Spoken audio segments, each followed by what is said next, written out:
हमारे देश को आज़ादी दिलाने के लिए हजारों स्वतंत्रता सेनानियों ने अपने प्राणों की आहुति दे दी, जिनमें से कई तो ऐसे हैं जिनका नाम तक शायद आप ना जानते हो। ऐसी ही एक भूली बिसरी कहानी है महान क्रांतिकारी दुर्गा देवी बोहरा की, जिन्हें हम दुर्गा भाभी के नाम से जानते हैं। दुर्गा भाभी ने गुमनामी की जिंदगी जीकर भी देश को स्वतंत्रता दिलाने के लिए अंग्रेजों की ईंट से ईंट बजा दी थी।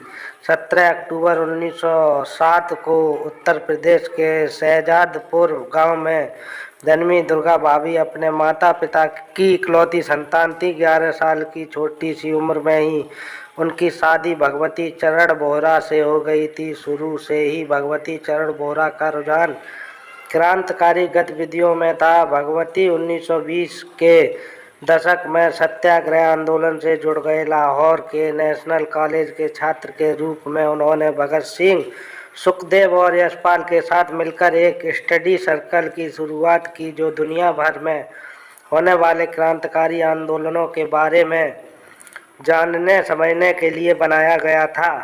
इसके तुरंत बाद इन सभी दोस्तों ने युवाओं को स्वतंत्रता संग्राम में शामिल होने और सांप्रदायिकता व कुरीतियों के खिलाफ लड़ने के लिए नौजवान भारत सभा की स्थापना की। इस सभा के लिए इन सभी क्रांतिकारियों का भगवती के घर पर आना जाना पड़ गया। अपने घर पर आए क्रांतिकारियों से जब दुर्गा पहली बार मिली, तभी हिंदुस्तान सोशलिस्ट रिपब्लिकेशन एसोसिएशन में शामिल हो गए।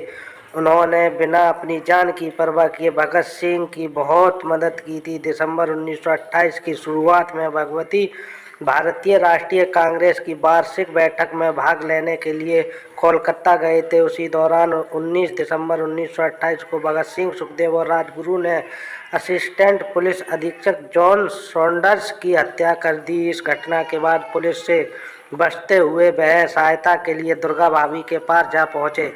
बिना अपनी परवाह किए दुर्गा देवी तुरंत अपनी सहायता के लिए तैयार हो गईं और भगत सिंह की पत्नी का रूप धारण कर लिया। भगत सिंह का लाहौर से बचकर निकलना नामुमकिन था। दुर्गा ने उन्हें कोलकाता निकालने की सलाह दी। तीनों अगले दिन लाहौर रेलवे स्टेशन पहुंचे। सूट बूट और हैट पहने हुए भगत सिंह उनके साथ उनका सामान उठाए नौकर के रूप में राजगुरु और थोड़े पीछे अपने बच्चे के साथ दुर्गा चल रही थी।